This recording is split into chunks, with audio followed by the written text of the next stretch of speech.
Eamon, you finally got the job you've always wanted since you've retired. How does it feel for yourself personally?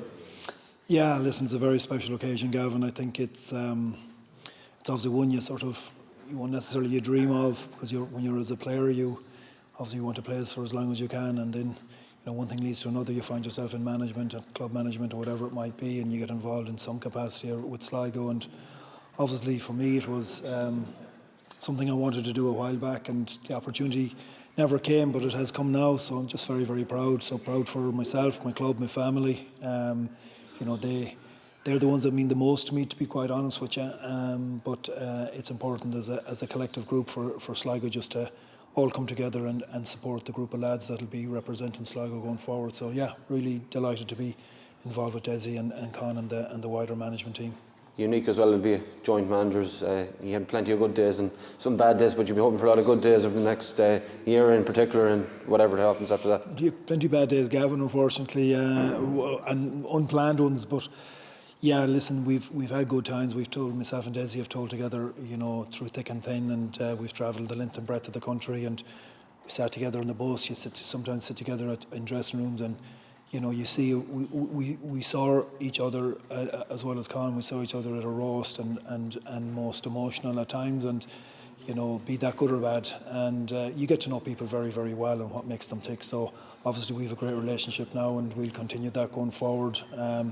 But it's open to communication. As I just said, it's a co-collaboration between us, management and players. That's what we're wanting to achieve, and we'll prepare accordingly for that. So really looking forward to the challenge ahead. The club championship starting this week. Was there anything in particular, if someone sees this over the next couple of days, what you're looking for them to do on the playing pitch over the next coming weeks? Listen, I suppose you can have a one-off good game and impress everybody, but it's that sort of consistency of performance that we're looking for, and that's the same for any county player. It's performing week in, week out, and doing the best you can for your club. I think we have to be fair. I suppose some fellas may have different levels of fitness now versus what we'll be looking for them at a later stage, but we don't want anyone to sort of take their eye off the ball or become selfish or in any capacity like that. It's that team player. Are they able to adapt? Are they able to adjust in terms of when things are going wrong? Do they step up? Are they one of the leaders on the pitch? And that's what you're trying to look for. It's characters more so than footballers as well that you're looking for. It's how they respond when things go wrong. Are they to the forefront?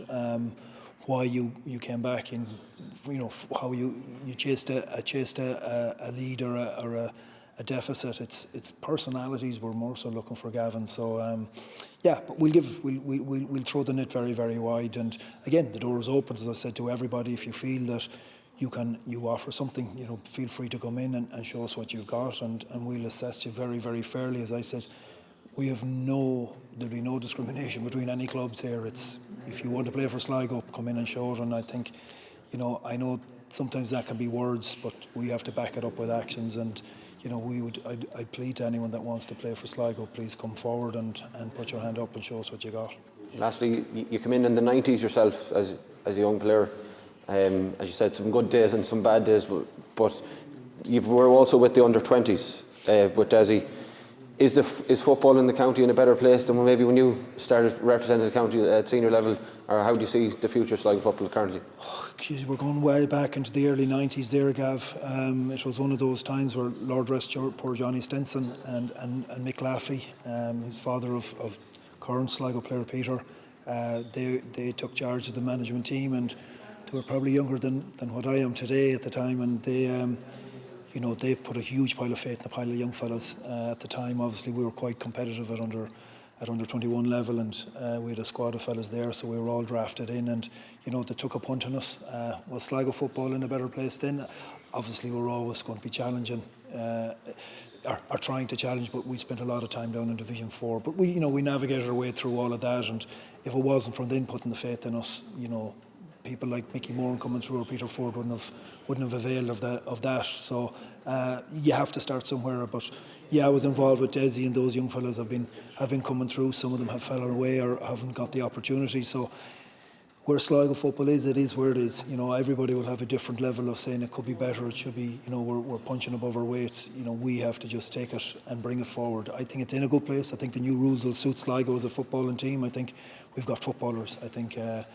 the modern day game now, it's all about sort of energy and quality footballers and decision makers, and finding the balance between playing a bit of a system and obviously then playing organically and playing off the cuff. So we have to get that balance right, but I think Sligo have a lot of good footballers that can contribute heavily to the success.